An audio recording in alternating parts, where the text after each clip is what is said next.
cycle of birth and death. But because of the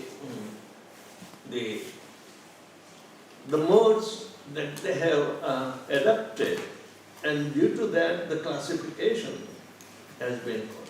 For number 9 is Rajogun, and in the 10th the demigods are more on Sattvagun side, but the demons are on Tamagun side.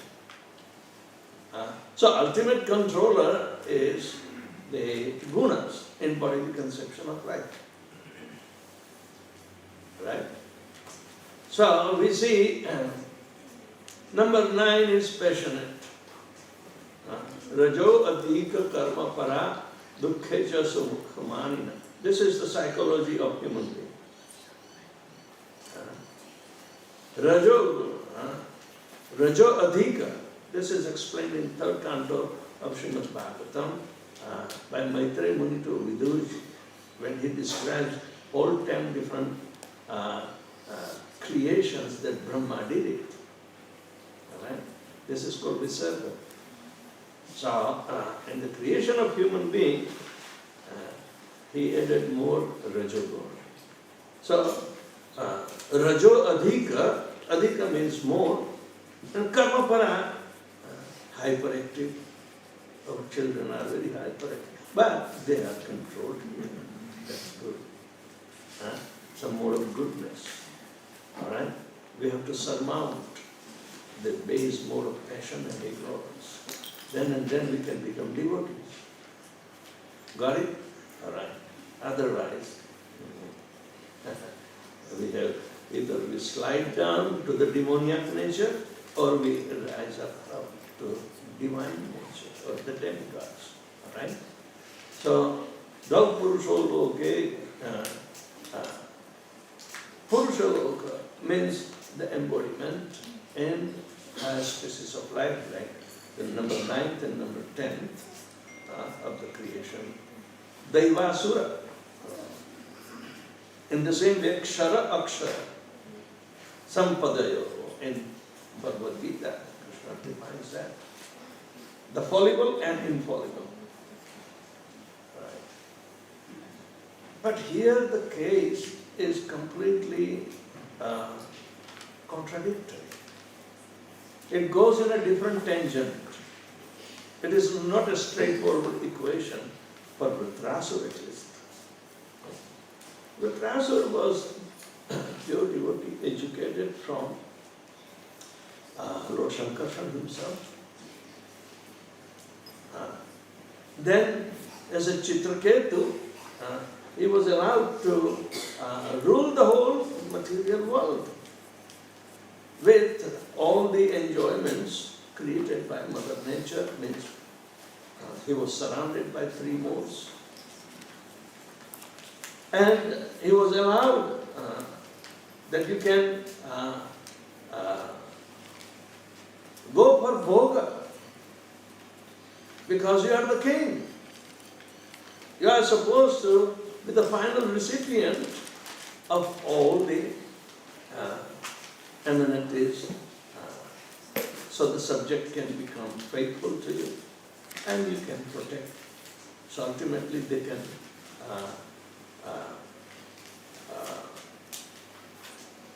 satisfy their desire and satisfy the desires of Lord Vishnu also. But for a human being, Rajo Adhika Karma Para, they are hyperactive. We think the karma will give us more and more beneficial result. But our measurement of our happiness is based on miseries. We know miseries are there. It's a definite experience right from the birth till the death. Miseries. Janma mrityu jara vyadi dukkha doshano darshan. Sukha doshano nahi. Dukkha doshano darshan. We have to look into the matter of dukkha doshano. Everybody wants to become happy. But the position in any of the three species, whether human being, demigods or demons, they are simply classified by the obsession of that particular material nature, that they act in that way. After all, they are also part and parcel of Krishna. And Krishna does not differentiate between them. Because these three are eligible to realize, because they have sufficient intelligence. But Rudrasura is an example, and the previous pages you must have learned that he was Chitraketu, well educated from Lord Shankarshan himself, and then he was sent to rule and enjoy the resources of material nature. And he was, while enjoying or ruling or any other activity, he was very mindful of his liberated position. Because whoever comes from Lord Shankarshan is not an ordinary person. He's coming from Vaikuntha. And being a Vaishnava, Vaishnavira Kriya Mudra Vijnaneya Pujiya. Never underestimate the activity and the mood of his service by material calculation. It is very secret, because he is engrossed in devotional service. It is hidden within himself, even though he is forced by the nature, the way to act. So he was enjoying, and he happened to pass in Naimisharanya, where Lord Shiva was sitting in the assembly of devotees, and they are discussing. But Lord Shiva's position was completely amazing for those who are Sattva-guni, those who are Rajo-guni, sarcastic, laughable. And at least that was the opinion of Mother Durga. So he was passing through him, he saw that Lord Shiva is making Durga sit on his lap, embracing him, and he is discussing the transcendental topics of Lord Shri Krishna and the sages. So this is so contradictory. And Sahaj Bhav, because he was enjoying good, means passionate nature, right? Even though he is a devotee, but he laughed out. And Durga took insult. Now, she is the embodiment of gross material energy. And she is in charge of all the three modes. But she has her own choice. She knew Lord Shiva's position, but she misunderstood that what kind of devotee he is. He doesn't know Lord Shiva. And she became enraged and gave her a curse that you do not belong to rule, become a demon and subjugate yourself because you have insulted my husband. You do not know his position. But Chitraketu was so mindful. He came forward, folded hand and said, "My dear mother, you are right in your category. I am also right in my category. I am not afraid of your curse. I will execute. But my internal makeup and my services will not be curtailed in any circumstances, in any form. So you want me to become a demon? I will become such a demon that terrify everything. But yet, I will not forget pure devotional service. So, because a liberated person, Chitraketu, before becoming Dhritarashtra, he has his position of liberation intact, even though in a, say, demigod body. So what difference is it going to make for him in a demon's body? He was so confident. And for the sake of, proper workout, a devotee doesn't take this as a offensive nature. Because Lord Shiva, being a pure devotee, he tried to prevent Parvati, you don't curse him, he's a devotee. Don't curse him. But no, she is Manuni, she will do according to what comes in the mind, because mind rules. So she lashed out the curse. But that doesn't deter Chitraketu. He came, begged her forgiveness, but also spoke the truth. And Lord Shiva said, see, I told you, he's a devotee. He's not afraid of your curse. And she says, oh, who cares? So Chitraketu became Dhritarashtra. And there is no description of such a great demon in comparison to other described. Such a huge body, such a terrible body, and such an ugly face, that even to look at him was creating fear. Can you draw on the face? Use your imagination and show me by the end of class, okay? So, Dhritarashtra was such a formidable demon that even Indra can't stare at him. He closed his eyes and always hide in his palace, never to come out. And in fighting, because he was formidable, and he was not to be conquered, it's such a thing.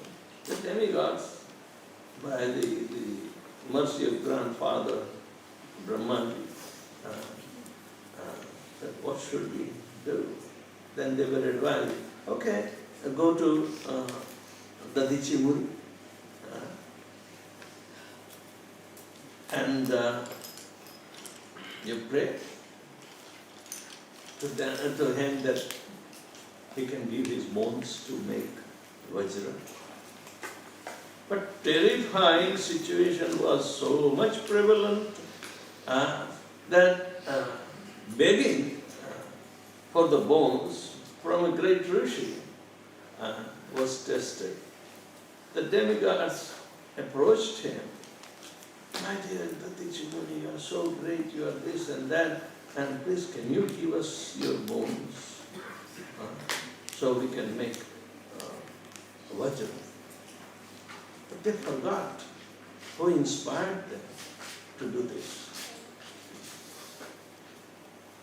So Dadichi Muni went the other way around. Why don't you use your bones to make Vajra? And they could not answer, they could not respond. So they say, oh, he will become angry and we will fail in our attempt. So they came back. Brahma reminded that he was inspired by Lord Vishnu to find out this solution. Why don't you tell him that it is the order of Lord Vishnu, that's why we have come. So they went again and they said, sorry, we made some mistake, but this was the order of Lord Vishnu, that you are such a pure devotee, your bones are more stronger than ours. So it is the glorification of the devotional service that is par excellence beyond the three modes of material nature.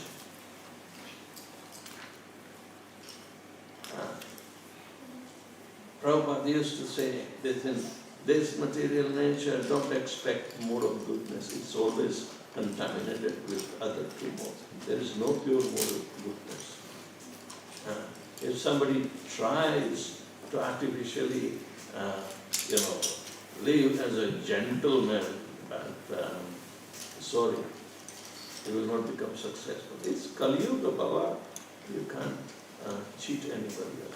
To artificially enter into a mode of goodness with the ulterior motivation for profit, adoration and distinction in the society, that is not a perfect living. It is cheating. So,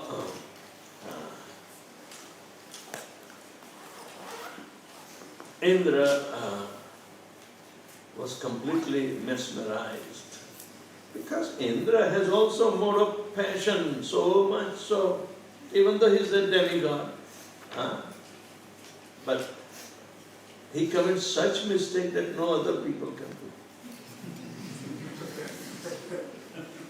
But he is pardoned too, because he is remorse and repentant. So, Avichet Sudharachara, but Bhajate Mama, it is applied to him. But we should not give up when our capacity in human form, that we are simply foolish. Our position is that Rajo Adhika Karma Para, we are hyperactive and we are always entangled in the working situations. If Corona prevented us from work, we find something else. Because Rajo Adhika can't sit idle. Can you sit idle? How long will you listen to me? Maharaj, you are boring, get out. So the idea is that our measurement of happiness is different from the measurement of the demigods. Demigods have, they say when you go to Swarga, you will enjoy whatever your pious credits are, right? In Bhagavad Gita, Krishna says, Prapya Punya Pratam, when we achieve the results of our pious activities, then we will be promoted for the higher position of happiness, and that is called Swargaloka. But this is still fleeting. It's not liberating. So our measurements of happiness is different from the measurement of the happiness in Swargaloka. And in Indra, all material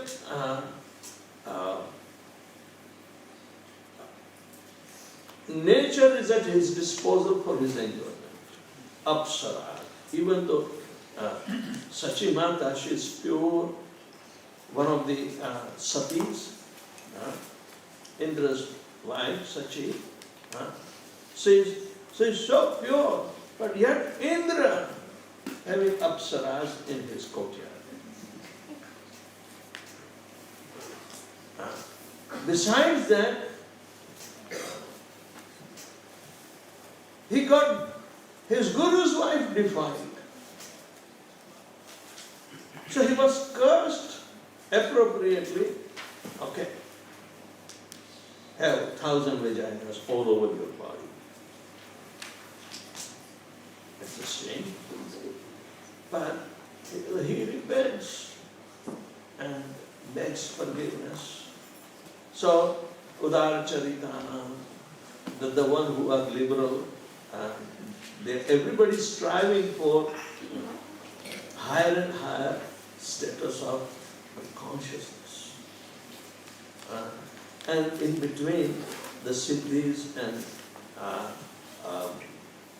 the results of all the pious activities in happiness has been all available to him. But kshine punya martya loke vishanti. It's like a bank balance that if you become bankrupt, and go back, slide down. Like kids play this snake and ladder, games. It's like that. Kshine punya martya loke vishanti. So in this way, our measurement of happiness is dukkhecha sukhamani. It's based upon how much miseries do we have. And in Swargaloka, miseries are minimized. So their standard of happiness or calculation of happiness is different. We count our happiness on the basis of, or on the strength of how much distress do we have. It's other way around. Because there is little happiness in this material world. Most is miseries. So our measurement of happiness is along with how much miseries you have. And if somebody says, I have 98 miseries and 2 happiness, then he says, you are most miserable person. Majority wins, right? Miseries are more accountable than happiness. Then our standard of measurement is based on miseries. But it is other way around in Swargaloka. How much enjoyment you have at your disposal. The one who has maximum, then his standard of measurement of happiness on the basis of how much happiness he has and how much he does not. It's completely reversed. So it is the effect of the modes of material nature. They are predominant every day. Even Swargaloka, which is supposed to be in the mode of goodness, so happiness is calculated how much Sattva-guni can enhance. The yogis try to do the same thing here in different kinds of ages.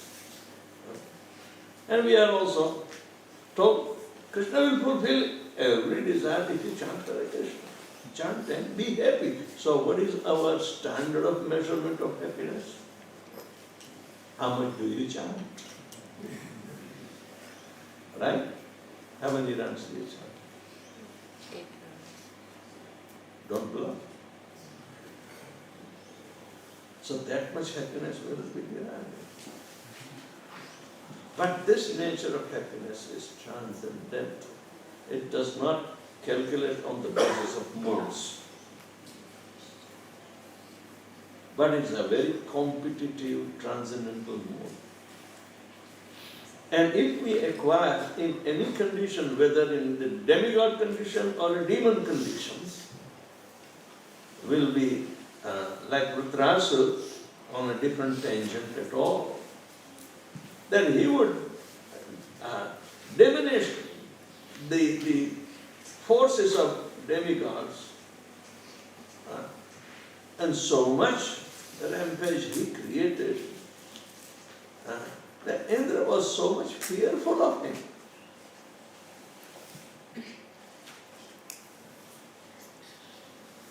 And what is the destination of the person who is fearful?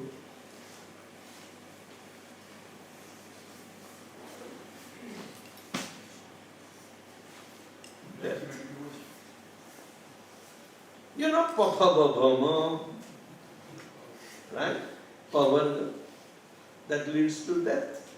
Parishram, phal, bandhan, bhaya, and mrityu. Apavarga vartamani. The path of Apavargavartamani, even in the body of demon can be there. Otherwise, how come Prahlad Maharaj, even born of a demon, is not a demon and is pure devotee? How come Virochan, born of Prahlad Maharaj, yet his situation was completely different and he was a demon. But son of Virochan, Bali Maharaj, was a pure devotee. So physical nature, made up of three modes of material nature, can be transcended by the spiritual nature if one is able to acquire simultaneously. So we are in best position than the demigods, that their fightings are very ferocious. We fight, but we are helpless, so we say, okay, I gave you one blow, you can give me one blow, but then please, let's mutually appreciate, right? Pakistan ने किस मार दिया तो चलो एक air strike कर दी. Oh, please don't do another one. We are not ready for it. No, Pakistan will say that. So because this is completely uncomparable situation. It's not an exaggeration. But in the body of Dhritarashtra, the pure devotee Chitraketu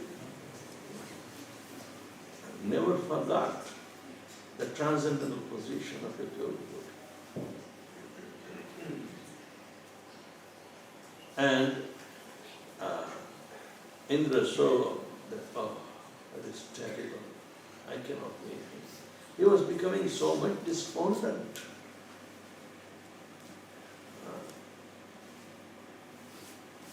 But then Dhritarashtra knew, just like Indra also knew what kind of weapon will kill him. But in front of the fear, he was not a resolute devotee, a pure devotee like Dhritarashtra. Indra was not. It is Dhritarashtra dominated the war for Janma Mrityu Jara Vyadhi. Dhritarashtra won. Even though seemingly the end that Dhritarashtra has to leave the body. And Indra was given promotion. Okay, go ahead. At least. But the whole section of the devotional service was epitomized by when the demigods went for the second time to the Dichi Muni. Please, we are sorry. We have been told by Lord Shri Krishna that you are such a pure devotee that can you please lend your bones? The Dichi Muni said, oh, Krishna spoke to you. Then why didn't you tell me in the first place? Okay, be my guest, take it. And then God killed him and took away the bones. They properly disposed the body. So the devotional service becomes so much predominant that it is surpassing even the life and death situations because they are situated in eternal occupational beauty. Vyavasayatmika buddhi eke kurunandana bahushakhāyanantascha buddhayo avyavasaya. One resolute determination. We can understand who has resolute determination. Dhritarashtra had, not Indra.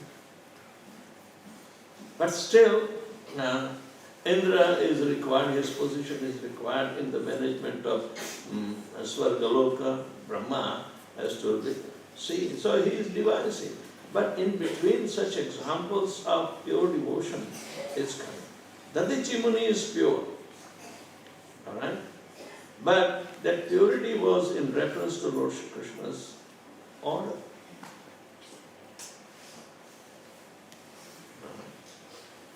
Even when this Vajra was made and given in the hands of Indra, he was trembling and could not use it. He didn't have that faith in the beginning.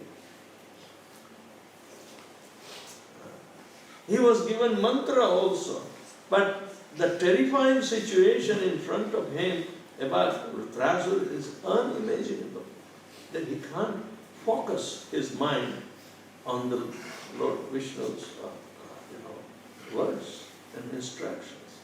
But Vritrasura was winner because in any condition he was very mindful of Lord Krishna's desire. So then Vritrasura said, "You have been given Vajra, I know I'm going to die at your hands, but how come you are not using? Make my day quickly, come on. Finish me up." Even though you have Vajra in your hand, you are hesitant. What a terrible situation, materially, if you can understand, that if Vritrasura is standing before Indra and he was trembling, what will be our condition?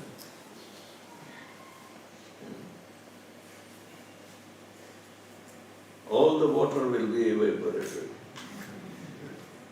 85% of our composition. It is terrible, isn't it?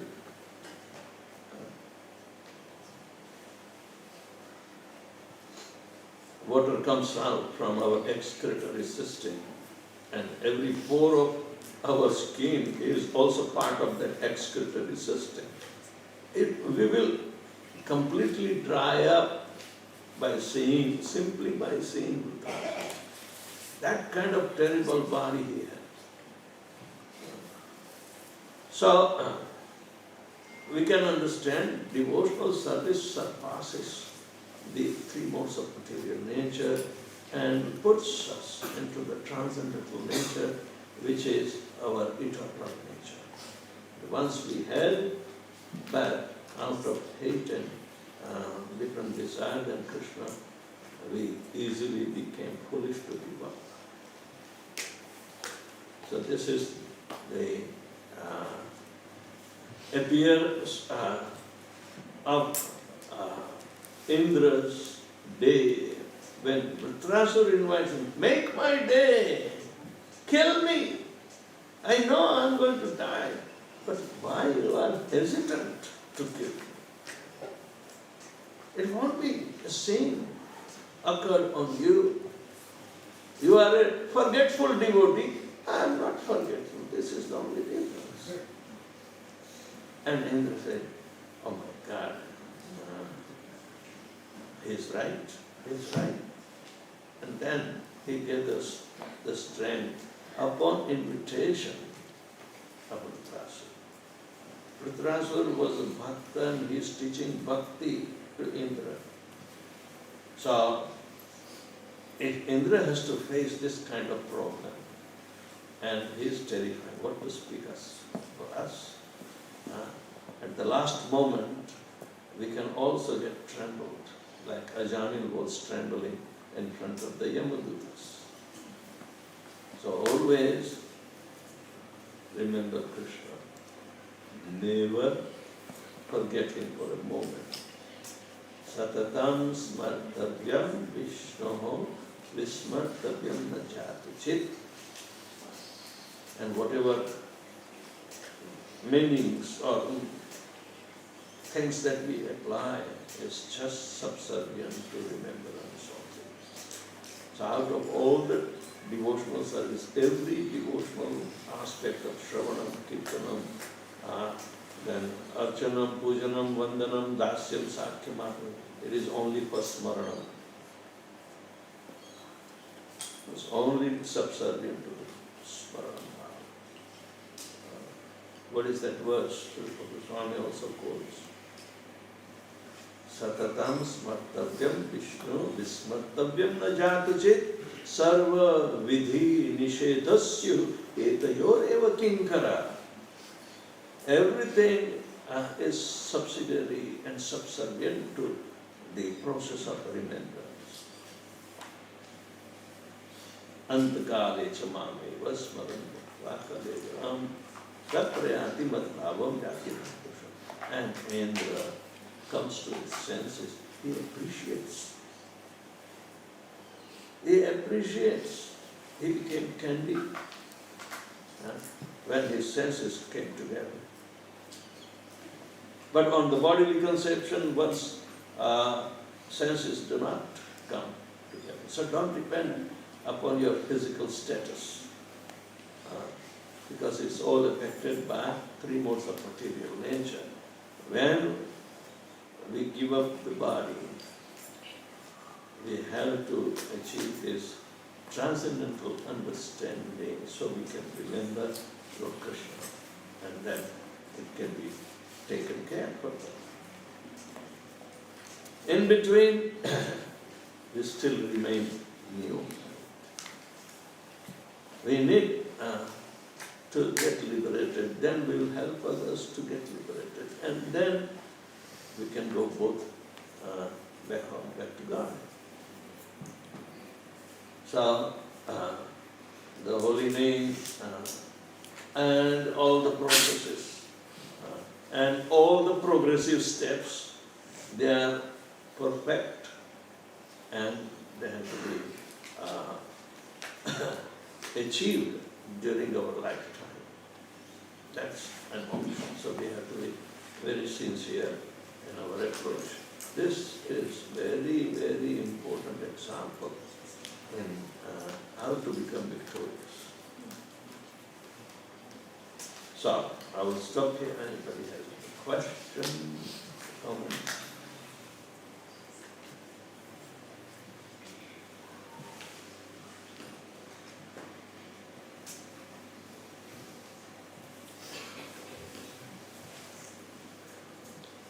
Yeah. What are the material world? Speak in the mind, please. In material world, we see that people are happy outside. When we are doing sadhana bhakti, of course, austerity is there, a lot of rules and regulations are there. And it appears that this process is giving a lot of pain, whereas the people outside are happy. Because they are not Sacrifice is burning your skin. So the question is, from Shastra we understand that they are not happy. But how do we understand that we are on the right path and just keep that faith strong enough to survive that wave whenever we encounter those people? Okay, from an apparent nature, if you see somebody happy externally, but are you seeing that how much caution and care he has to keep his status quo? Constant struggle, competition, always remain, try to be ahead of the society. Do you think is it free?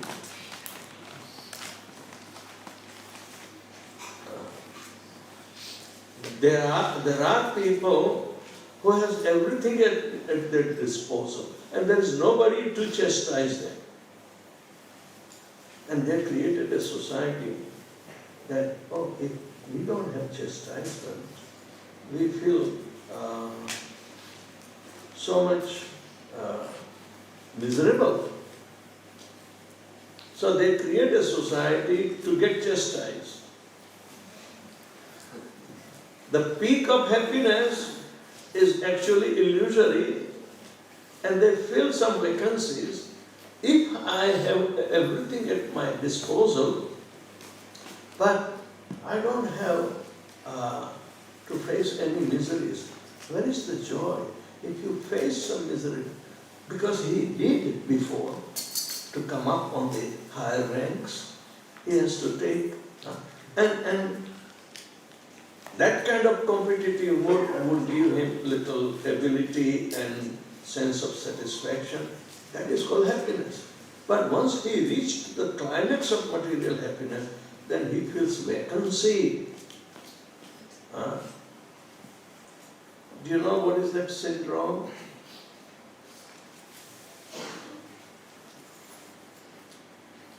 I forgot the name, but I still remember. Fear of missing out? Fear of missing? No, that is, if he has so much riches, I can't hear.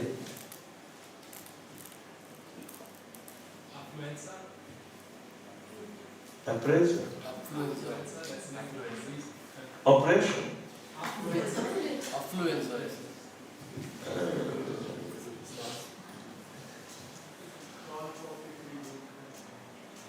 They have a club where the ladies are given the commanding position with a lash to beat them up. Isn't it crazy?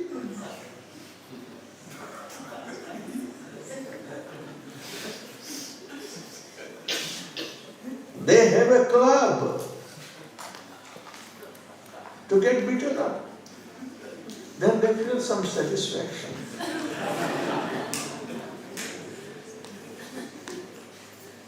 Masochist. Yeah? Masochist. If you go on the streets of Melbourne, on the red light area, you will be able to see,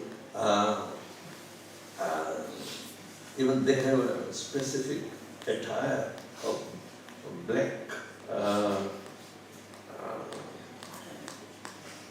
dress of a hunter.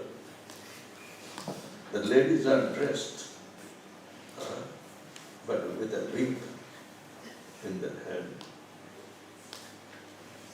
They made that person to crawl and they beat on their back. Until they scream out, they won't stop.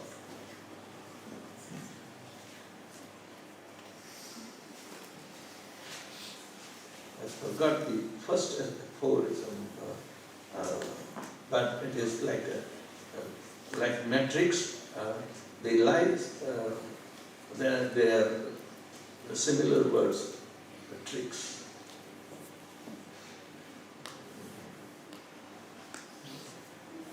I have a clipping, but it's rendered down.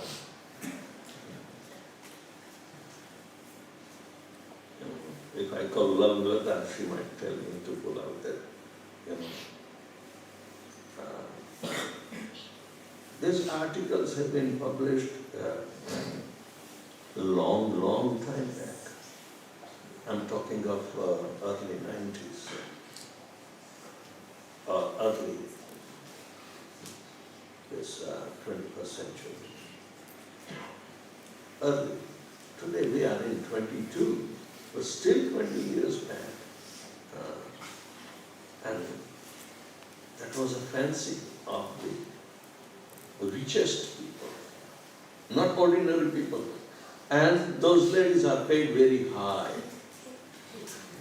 just to beat them up. To get a whip, you have to pay. To become miserable, you have to pay. Can you afford? What do you think?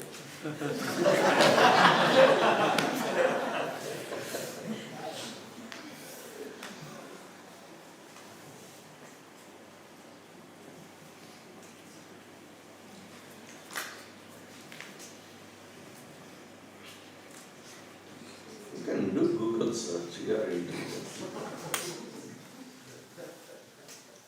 Just write this description and it will pop up.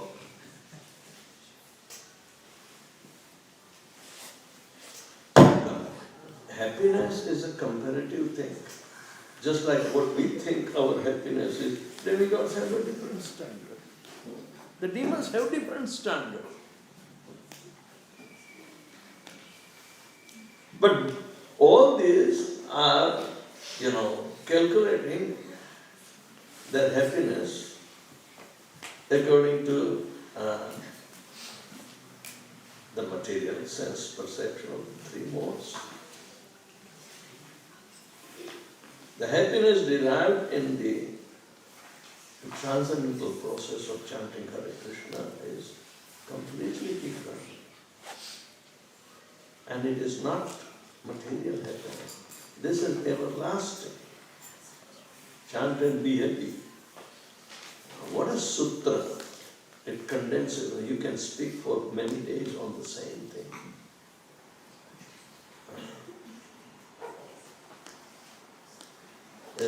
It's just like Mahavakya for us. Chant and be happy. Mahavakya. Then you can dig out all different kinds of happinesses and compare it.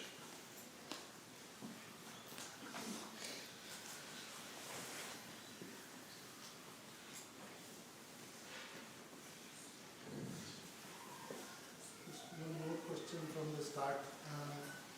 You mentioned that those who are not devotees of Vishnu are demons. What about the people, those who pray to demigods? Are they also demons? Yeah. We are composed of three modes. Whichever mode is prominent, you will be casted into that category.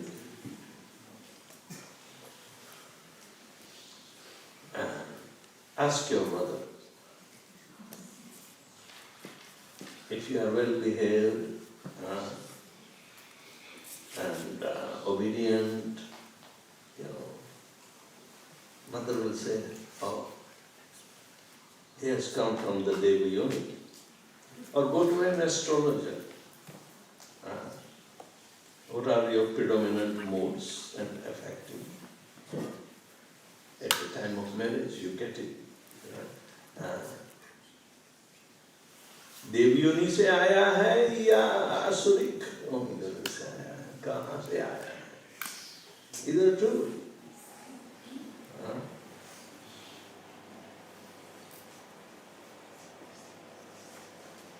शादी के पहले जो matching करते हैं, तो matching में एक गुणों का प्रभाव ही देखते हैं, whether it is matching or not.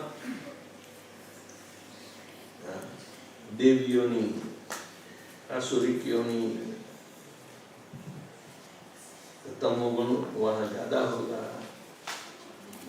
Compatibility देखो कितने गुण मिलते हैं.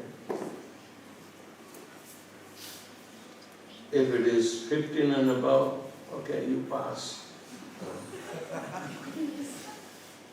But Banu Maharaj will say, forget it.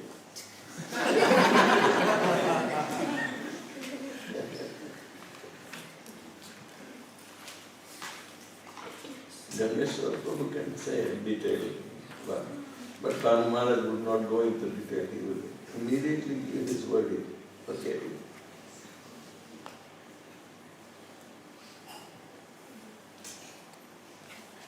Yes. I have one question on this question. Okay, just speak louder. So I hear some people say that in the same way that we go to a doctor, so he can cure our disease, so we can serve Krishna, so we can pray to the demigods, so they give us benefits, so we can serve Krishna. Is that legit or not? But that is all fleeting anyway.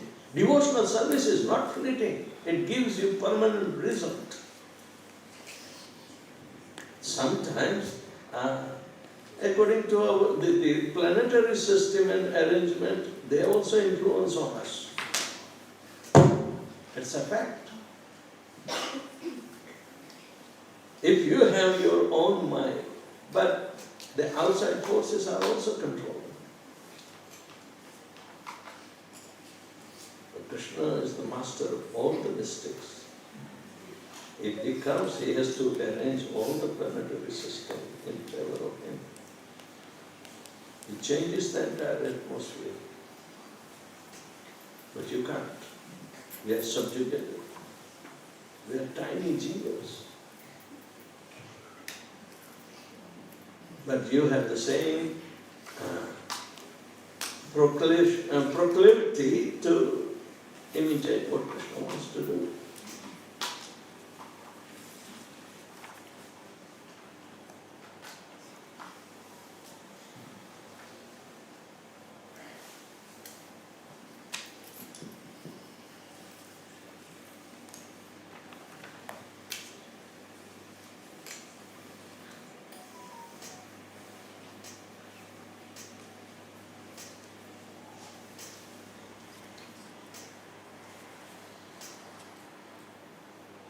Does it answer?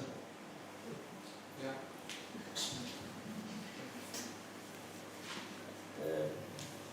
Hare Krishna Maharaj, thank you very much for the class, Maharaj. That was very nice. My question is about, so in this incident, there is Lord Shiva, who is a pure devotee. Vritasur is Chitraketu, who also received his instruction from Lord Sankarshan. So he is also a pure devotee. And Mata Parvati is the external energy of the Lord. She is also following the orders of the Lord. But she is also called Manuni. She has her own makeup and mind. Even she doesn't listen to Lord Shiva. Are you going to listen to her? No, she is going to listen to anybody else now. Chitraketu is smiling or laughing, but something else is in his mind. He is not under the modes. Pure devotee cannot be under the modes of material nature. Right, but whatever the externalities that Parvati could not tolerate because of her nature. But her nature is not yet transcended. Lord Shiva has to guide her at every instant. You know, she is the perverted form of Radharani. And Lord Shiva has to educate her. And when she becomes very concentrative on her original nature, she declares, yes, she has to realize, otherwise she will be forgetting. In Vaishnava Tantra, she declares, I am Radha, and only Jiva Goswami can make you understand. Otherwise, most of the time in the material world, she will be exerting the thankless task of punishing by Trishul, Mahisasur Mardini. Mahisasur Mardini, we have a lot of Mahisasurs within us. But we don't want to pray. We have to be like Jadbharat. She will protect. We have to be very confident. But we should pray to Lord Nrsimhadev. The demons like desires are within our heart. These desires, if you manipulate or think constantly to fulfill it for happiness' sake, then they will become actually demons, manifesting. Manasaha, vacha, karmana. When it goes on karmana aspect, means he is manifested into the demon's personality. Acting like a demon means he is a demon. As long as the desires are within the mind, nobody notices. Mukh mein Ram, bagal mein churi kehve. So, like that. But Parvati's situation is that Lord Shiva interjects. Parvati, you are wrong, he is a devotee, please don't curse him. But yet, and the devotee is fearless and comes forward.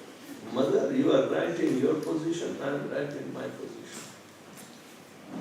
Such a bold statement can anybody do? We forget, if you are presenting in front of,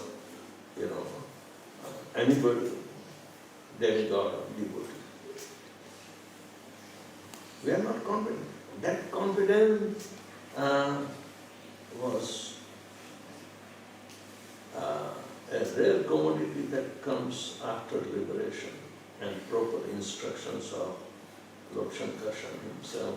And Lord Shiva knew because he is also expansion of Lord Shankarshan. So devotee, they always favor each other. Just like Krishna is partial to devotee, otherwise he will get, I am impartial. Somehow, bhuteshu, na dveshti, na priyosi. Ye bhajanti to maam bhakya. What kind of partiality for devotee he is? That is not considered partiality.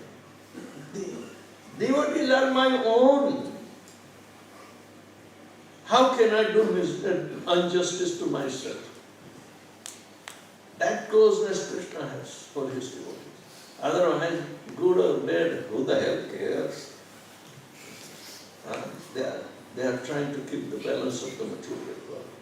Let the demons win over the demigods sometimes.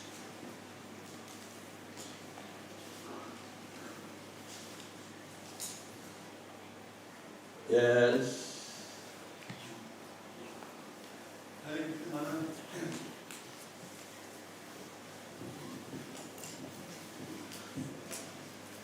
Welcome to Melbourne in this weather. COVID. Thank you for coming. As you said, Indra was so afraid that when Ashwini Kumar approached the Diti, Indra said, I'll cut off your head if you give any information to Ashwini Kumar.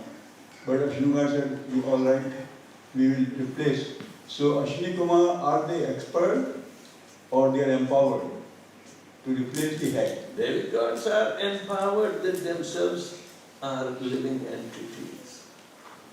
But they have been given thankless tasks. Without empowerment, nobody can do thankless tasks. And they are so much endowed more than us. And you do not know the extent of their complicacies. And they have a high standard of complicacies. They are simple because we are beaten up every now and then. Right?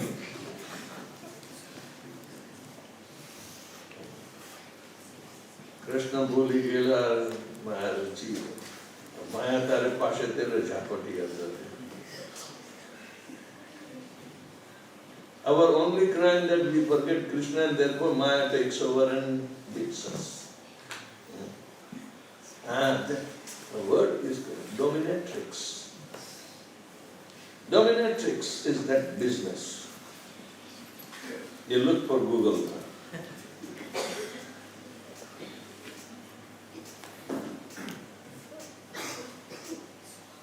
The guy feels, I'm dominating everybody, but nobody dominates me.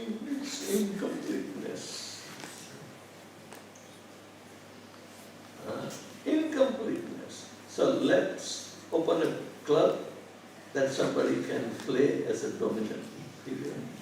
So they select professional ladies, they have their own attire, and just like a wild animal trainer,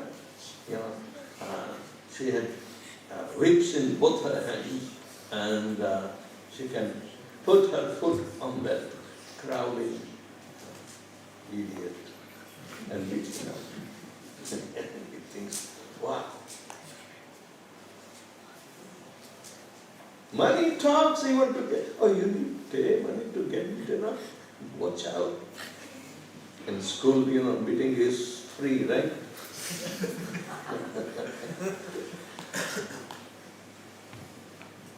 Yeah, dominatrix business.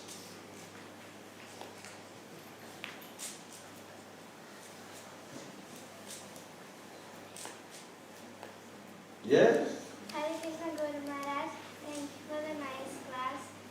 Here we see the demigods, they are like the devotees of Krishna, like servants of Krishna, and Vritrasura is a pure devotee of Lord Krishna. So then I why? lost you. Okay. Loud. I'm an old man. We see here the demigods, they're servants of Krishna and they're devotees of Krishna. And Vritrasura, he is also a pure devotee of Krishna. So then why is he like scaring the demigods in case like Indra when he's a devotee of Krishna? Because both are in material existence. Who is the devotee? The body is the devotee or the soul in the body is the devotee? And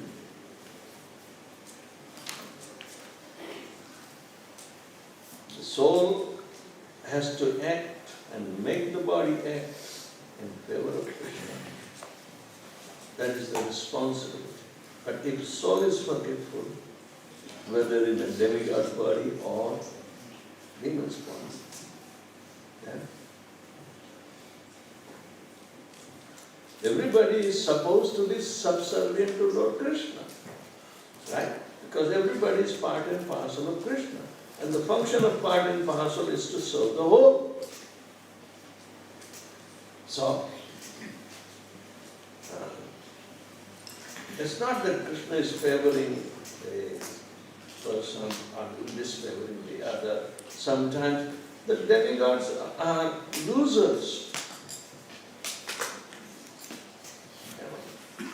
They are losers. But if they come to their senses, they go and pray, please save us. Right? Most of the time they have to do, please save us. Did you ever see demons go to Krishna and say that please save us too? No. Paritranaya sadhunam vinashaya cha daskrutanam. To annihilate the miscreants and to deliver the devotees. That is Krishna's function. So, Krishna loves the devotees. Then more the devotees love each other. Krishna loves his devotees so much so that they are his intimate family members. Devotees do not love each other much, even though they are supposed to exhibit the love.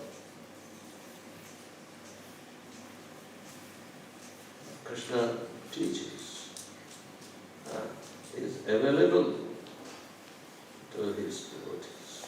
Ye yatha mam prapadyante tam sathaiva bhajamyaham mama vartamanu vartante manushya partha sarvasa. That's what human beings, but it's also for demigods, it's also for demons. Otherwise, why pure devotees like Prahlad Maharaj can also appear in demoniac family? Right? Krishna loves everybody. But who favors Krishna is a Vishnu Bhakta Bhavantaiva. The devotee of Vishnu, they are called devatas. So, assuming these 33 crores of devatas are empowered to be the wholesale supplier of the material assets, because they have assets and they are also obsessed by it.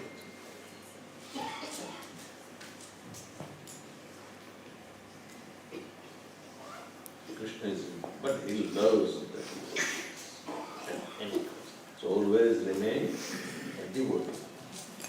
Never give up devotional service.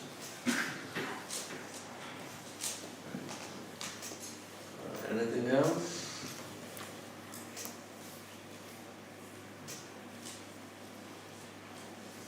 Yeah.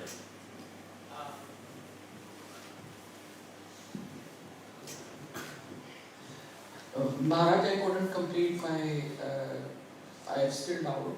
So about Parvati Mata and this episode, Maharaj, when Lord Krishna says Mahatma Nastu Mam Partha Devim Prakriti Mashritam, I used to think that Mata Durga, she will treat, her job is to filter the pure devotees from not pure devotees, and the people who are pure devotees, she is happy to take them to Krishna. So she is both acting. Did you see her taking anybody to Krishna? No, but she is a very faithful servant of Lord Krishna. Right? Only Lord Shiva can give liberation. Parvati cannot give you liberation. So what to speak of taking back home back to God? No.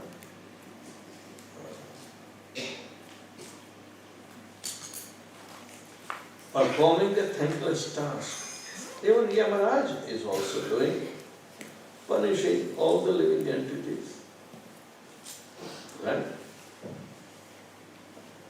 But he is a pure devotee. So similarly, Parvati has to do thankless task. But she has to be under control of Lord Shiva. But her situation is very peculiar. Lord Shiva has to come down from the spiritual platform to material platform as 11 Rudras and become Shankar out of that and control Parvati. They were supposed to be Prajapati originally, but their progeny were fighting with the Rishis' progeny, and they were Bhairavas and devouring. Tamoguni. So Brahma said, oh my God, where did I get the headache? So Lord Shiva came and complained, my dear father, what do you want me to do? I said, okay, why don't you go to jungle, sit down, chant Hare Krishna, and never become a Prajapati again. It's finished with you. And Parvati is jobless. She followed her husband very faithfully. And she is always under control. One time she did mistake. When she was Uma, she went to Daksha Prajapati's, her father's yajna, even though uninvited, and got the lesson. So Shiva told her, don't go, you are inviting disaster.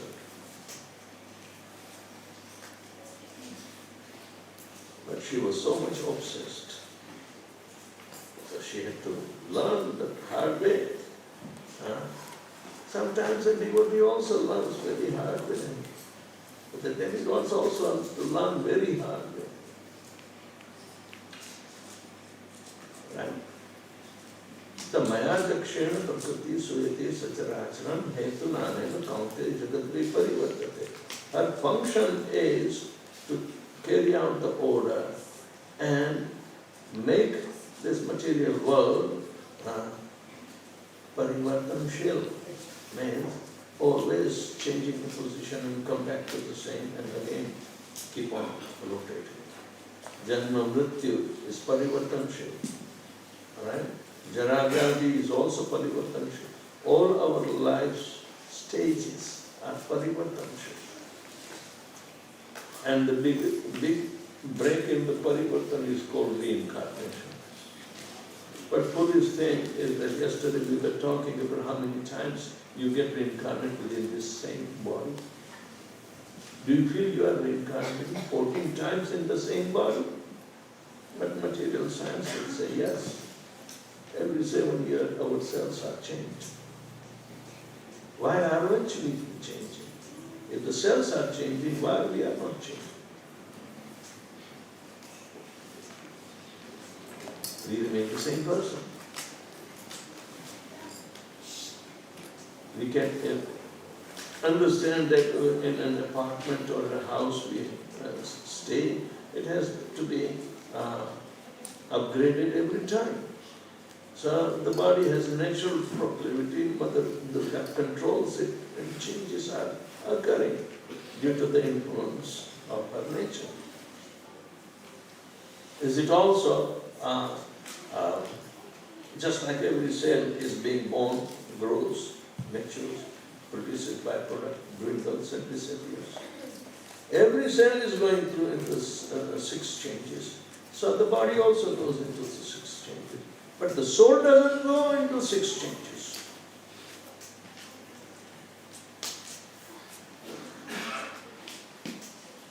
It's nityam. Ajo nityam shashvatvayam purano nahanyamane shakite hanyate hanyamane. So, there are 2 distinct natures. Maharaj, Durga Mata, she, like in Bhagavad Gita, Lord Krishna says there is material elements, there is Jiva and there is him, who is the controller of everything. And once I asked this question to my senior, and I was told that Mata is Shakti Tattva, she is not under any of these categories, she is a different category completely. We people have some little choice. Krishna gives us some little choice. When we somebody aligns their choices to the will of the Lord through their spiritual master, then they will not get any karma. When we want to act for selfish desires, we will suffer the karma. And Durga Mata is Lord Krishna's external energy. So why should she act different from will of Krishna? Isn't all her actions actually the will of Krishna only? Or So Krishna can also will other way around. Do you want to object? no? So Hetu na anena kaunteya jagat viparivartate. What is the hetu? Hetu is to execute the order of Krishna. And parivartan is her main function. Don't stay at one place. Keep on revolving. Everything is revolving, but it is under the guidance of Lord Shri Krishna. So in this pastime, Maharaj, if we think that everybody acted according to the will of Lord Krishna only, there was They are no... forced to act. But when they interject that independence, minute independence, then they will make a mess. It disturbs.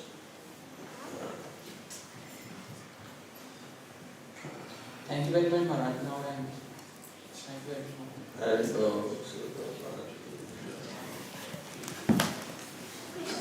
Krishna Maharaj ki Hare Krishna, just wait this in 1 minute. So this is also going to be very important session. Maharaj is going to be visiting Melbourne every year and then giving a very specific service to Melbourne devotees and also serving Srila Prabhupada. So Maharaj has been recording the many albums. That's the service given to Melbourne, and it's so special because it's sung by many of the Melbourne devotees. You know, Vedavyasapriya Mataji, Yogeshwar Prabhu, Jagannath Prabhu, so they're all in this album. Every year we've been participating. We missed Gurma for the last 3 years. 2019 was the last time we visited. So the album which was recorded in 2019 is getting released. Right? It's called Bengali Bhajan Mellows. They're all the series of bhajans, and all the fund that's rise from here goes to the temple of Hare Planetarium to build the temple, so that we can at least get the temple by 2024. Not again, we don't want to go to 25. So this is one of the small contributions that we've been rendering. So all these albums that comes with many ragas. The last album which is called Darbari, Pilu, Rag Asavari, Rag Mishra Bhairavi. And I don't know it. So Somebody else writes. So Maharaj sings and then we identify the ragas through the experts. Today we are honored to have Maharaj here and release this album. So Maharaj, just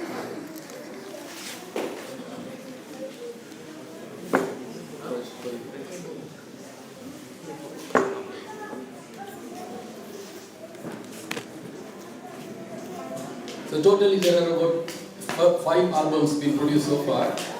So this is